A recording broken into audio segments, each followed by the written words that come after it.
joining us. My name is Michael Lewellen. I'm the Director of Financial Planning. Today we're going to be discussing cash saving alternatives and how to increase returns and maintain liquidity. Look at a couple of disclaimers here. Please just remember that this is not legal or tax advice, and that before you implement any of these strategies, you want to be sure to talk to any of your other advisors. At the end of the webinar today, you're going to receive the opportunity to request one of our books or download them if you so choose for a Kindle and iPad, as well as PDF. We have multiple books that we've written for business owners and for physicians, some that are occupation specific and state specific as well too. So please feel free to take us up on that also. The agenda for today, what we're going to be looking at, what are common ways to invest cash, what are current returns of those methods, so what people are doing, and then we're going to look at a cash saving alternative, so something that a lot of high net worth clients are doing today. And then we're going to look at an analysis specifically of that and really break it down to help determine if it may be more applicable for anyone that's in the webinar. How is this cash alternative tax is finally something that we'll discuss as well too. And then what do you need to know to really help determine whether it's applicable for you. Some of the common methods that people are investing cash today, you're probably familiar with: money market accounts, bank savings accounts, so that notch that's a little bit above if you go into the bank and you have a lot in your checking and they try to get you to put some into your savings account, that would be that account. Or then certificates of deposits, or just CDs. So obviously the difference between the CDs is that you have to generally commit to a period of time, 6 months, 12 months, 5 years. Let's look at the current returns of those common cash saving methods. If you look at money market accounts, a lot of variance here, but there can be, the return of, 0.02 up to 1%. So some of those non-traditional or online banks tend to be higher, even with interest rates trending upwards. We haven't seen a large uptick in those, and obviously we've got a long way to go. Your traditional savings account, they're generally range from 0.01 to about 0.5%. Obviously, balances can affect both of those from that standpoint. Same thing with the CD.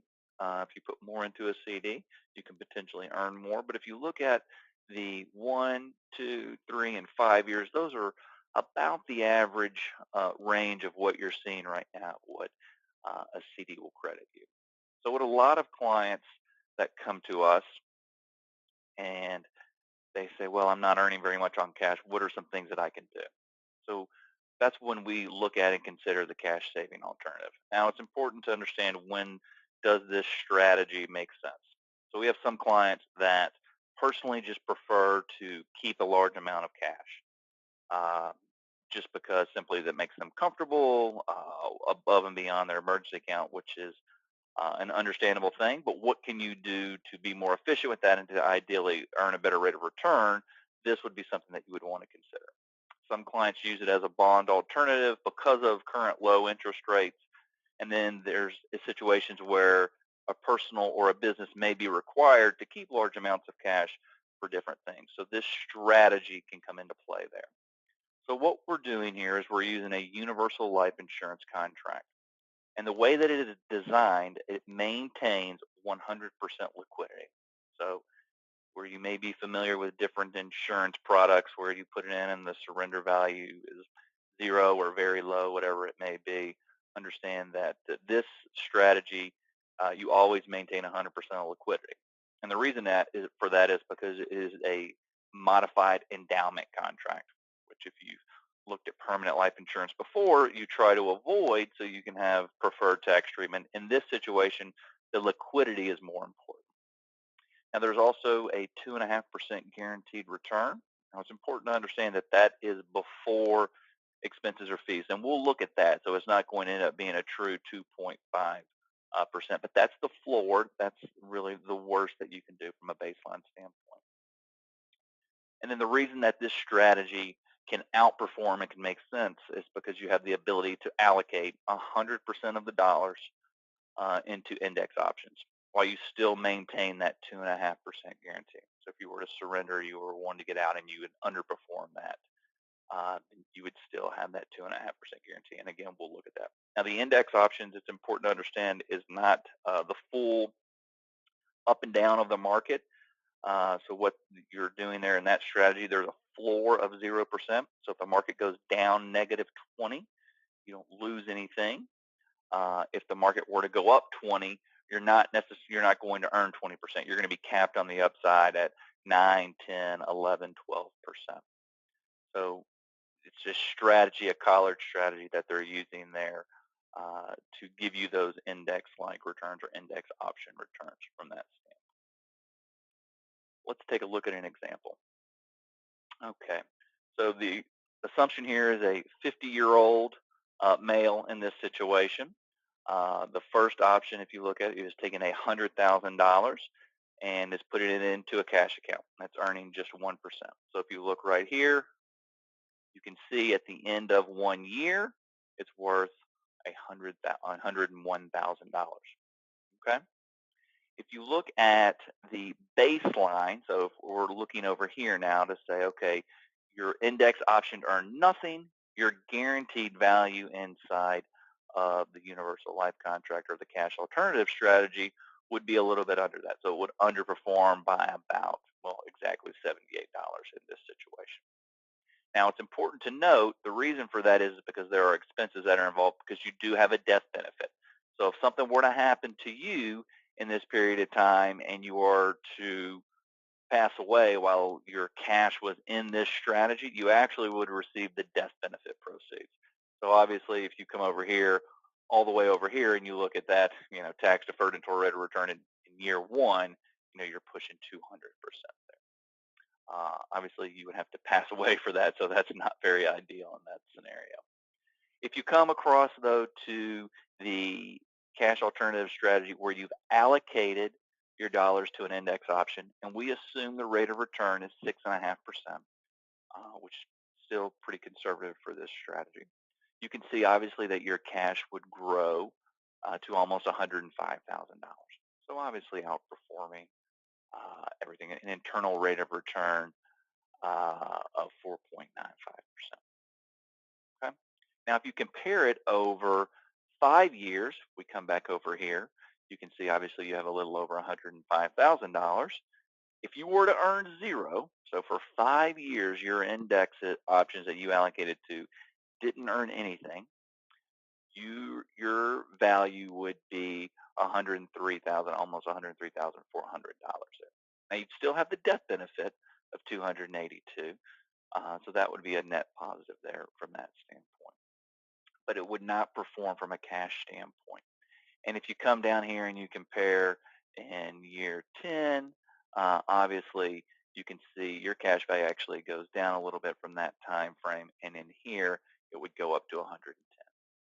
But you've got to compare the other alternative, right? If we continue to assume that you were able to earn or to average over a 5, 10-year period of time, and you can see it goes down to 15 and 20. I won't break down each scenario.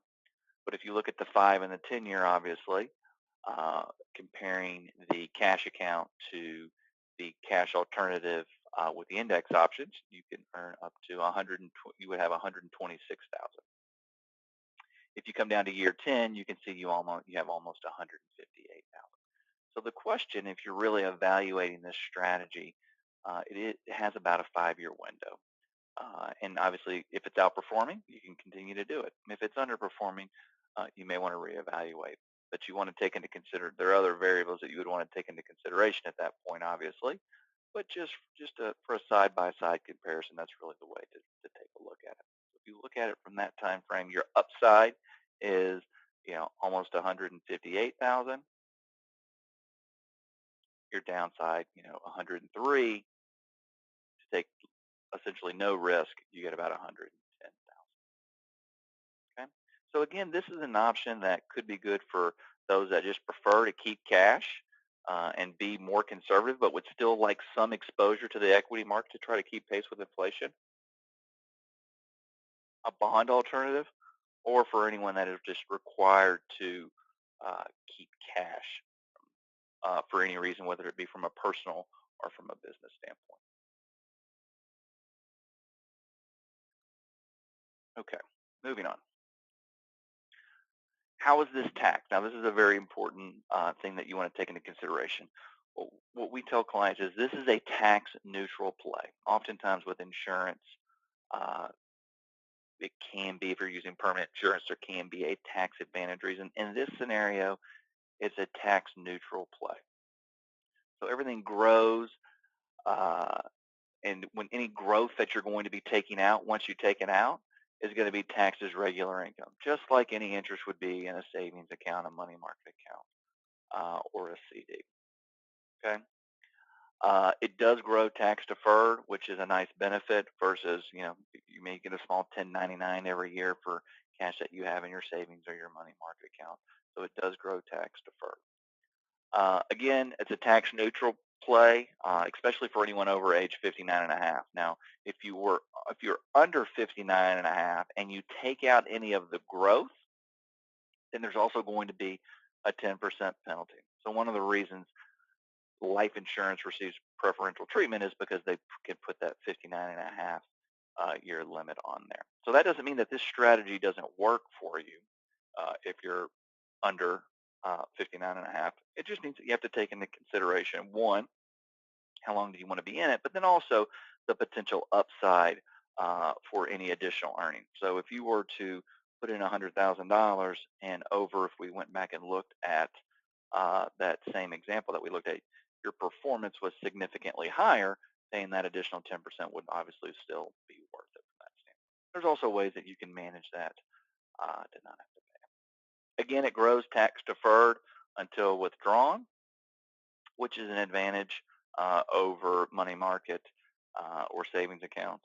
And then there also is a death benefit. Again, if anything were to happen, if you were to pass away, the death benefit would be paid, which obviously would be higher than the amount that you put in, and that would be received completely and totally tax-free. What do you need to know? Well, the advantage is, you maintain complete liquidity. If you need your cash, you can get it. So if you were to do this in 1 year in, or 6 months in, whatever the time frame may be, your situation changed and you need your cash, you can get it. You can receive it back. If the interest rate environment changes and you want to change your strategy, again, the liquidity of that allows you to do that. So if interest rates were to shoot up and you said, hey, I can get 4% in my money market account, I'm comfortable with that, then you can change strategies. You have the ability to allocate to index options, which again gives you the ability to outperform current cash-like returns. And you can allocate 100% of it and still receive that minimum guaranteed rate of return of 2.5%.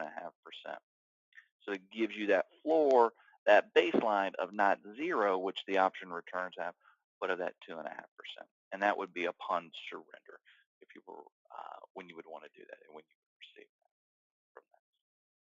So this is a strategy, again, that can make a lot of sense for anyone with large cash balances and they want to maintain them. If you've been told, oh, you can't keep all this cash, you need to have it invested, we found this has been a good happy medium for clients.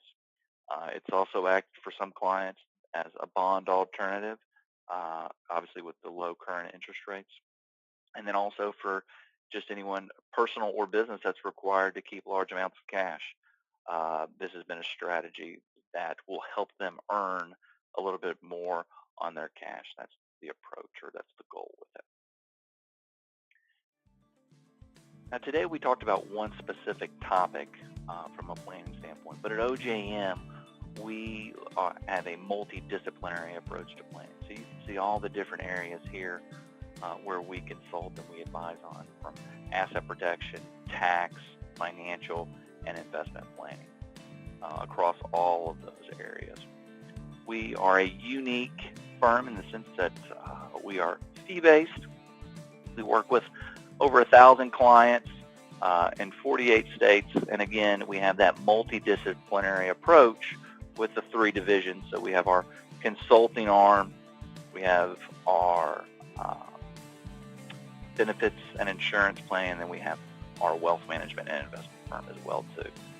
This allows us to take a comprehensive global look at your situation. And for clients that work with us, our goal is to be the quarterback and to coordinate all of those areas of planning.